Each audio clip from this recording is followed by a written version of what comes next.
কি ভাবেছিস ফ্যামিলি নিয়ে ব্যস্ত আছি বলে অ্যাকশনটা ভুলে গেছি? ওটা আমারই কাজ। কি লেভেলের ভাই ডায়লগ ভাই। তো হ্যালো বন্ধুরা, এখন কথা বলবো খাদানের টিজার নিয়ে। তো কেমন লাগলো? প্রথমে যেটা আমার ভালো লাগলো, এর সিনেমাটোগ্রাফিটা অসাধারণ।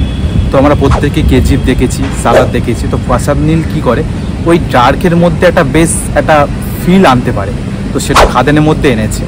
তো খাদানটা দেখলেই ঠিক প্রথমেই কেজিএফটাই আমার মাথায় আসছিল। তো ভেবো না তা বলে এটা কেজিএফের নকল টকল কিছু না, ওরকম জনরা এটা করেছে আর কি। খাদানটা বেশ দারুণ। তো এখানে টিজারে দেখতে পাচ্ছি যে দেবদার অপোজিটে আর কি জিজু সেনগুপ্ত রয়েছে। তো সেই অ্যাকচুয়ালি এই সিনেমাটার মেন ভিলেন আর কি।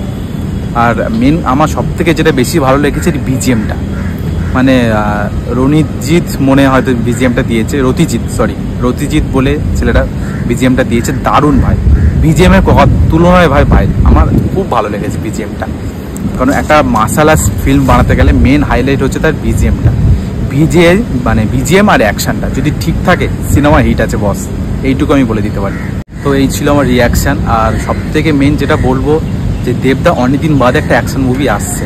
তো এটা আমি খুশিতে মানে কি বলবো, মাতোহারা আর কি যাকে বলে।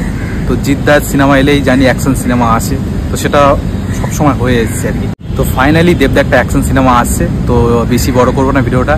আপনাদের কেমন লেগেছেন কমেন্ট সেকশনে জানান। যদি ভিডিওটা ভালো লেগে থাকে লাইক এবং শেয়ার, আর চ্যানেলটি যদি নতুন হয়ে থাকে চ্যানেলটিকে সাবস্ক্রাইব করে রাখবেন।